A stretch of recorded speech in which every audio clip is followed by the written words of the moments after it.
Hello guys and welcome to Survival Russia. This morning we are on the ski trail again, of course, but I have expanded my web of ski tracks a little bit. Here's some grouse tracks, so let's take a look at some grouse tracks just because we can. So as you hopefully can see, we have all of these small funky channels, and that's grouse. They make these little funky holes and they sit in them and they make a lot of crap while they sit there, but they sit there to keep warm. So in order to give this little series a little bit more meaning, I've decided to include 7 winter tips for the outdoorsman, as the title says. There's a lot of people out there giving advice about this and that, so why shouldn't I do it as well? Also, I was told in the comment section that I was the sexy variant of Survival Lily.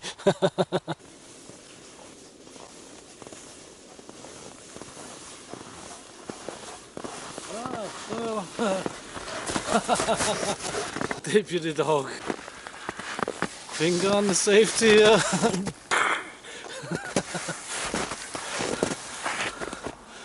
He don't know what he's doing. So also this Sunday here is most likely gonna be a double upload Sunday. I'm gonna set my mind on it 100% for what the second video is gonna be. Maybe it's gonna be about knives, maybe something else. But let's head home and I'll do the 7 winter tips for the outdoorsman, because that's what we are, outdoorsmen, bushcrafters, survivalists, blah blah blah blah blah. It's just outdoorsmen, right? Okay guys, so let's get this video rounded off. What a beautiful day. 7 winter tips for the outdoorsman. But before we start, please allow me to thank the guys from Patreon and the guys from PayPal. Patreon guys, you know who you are, and it's been a while since I've been thanking the guys from PayPal, so here we go. It's William, Nils, Brendan, Bruce, and Darren, and then David F with a Russian sounding surname, and Marek, Bogdan, Jesse, James M, you're very kind, James, David W, Jakub, and Thomas, Andrew, and Petersons, and Glenn, Edward, and Justin. Thank you very much guys, it's awesome. I really appreciate it. Helps the channel a lot. So number 1 on my list here is the only thing that's actually set there according to priority, and that's food. Always carry food, especially in winter. Your brain is your most important survival tool, no doubt about that. And especially in winter, when it's really cold, your mind can start to play a little bit of tricks on you, or you're not thinking as straight as you normally would. It don't have to be an emergency situation or anything like that, but your brain needs fuel. So pack a good food pouch.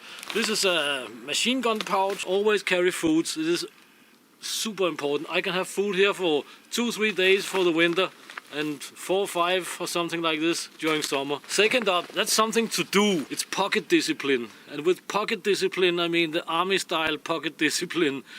Always make sure your pockets are closed. In the army they were very, very hard on us on pocket discipline, and it was sometimes running back to base and running out in the terrain again and la la la la la la la.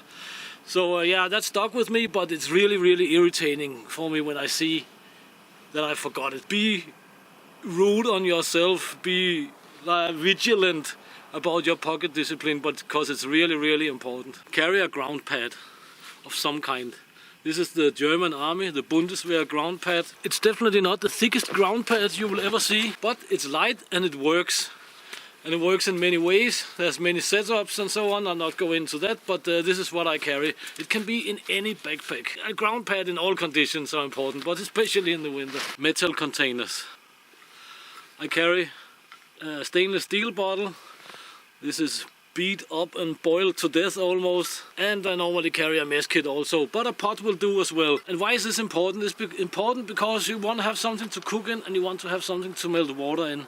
Because I'm surely not gonna carry water around, because first of all it will freeze and there's no need to bring bread to the bakery, right? I mean, there's water everywhere this time of year. But you will run into some logistical problems with only a pot for cooking, for melting water, for washing, whatnot. So a minimum of 2 metal containers for food and water.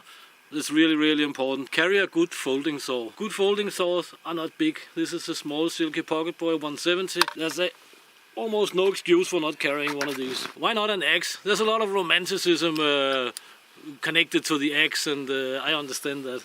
But a folding saw will do a whole lot more, especially pound for pound, than an axe will in an emergency, or in general actually. It's very rare I carry axes. I do sometimes in the winter. Folding saw, it can do a lot of stuff. As you might know, some of you, folding saws, big and small, are essential parts of my winter kit. If you are going on a trap line and so on, an axe is of course very needed. Carry a magnesium ferro rod combination. Some of the big guns say that the magnesium ferro rod combinations are ridiculous and they're useless and blah blah blah, but it's not true. I have a video I can link to here where I show how to actually use the magnesium. I carry a magnesium ferro rod combo here on the belt, and it's very firmly secured. This specific one I have used a lot, and I have been sleeping on it and all sorts of things, so it will, in my opinion, not break out of this wooden part here. Carry it securely, and as soon as you are done with it, put it on your belt or around the neck or wherever.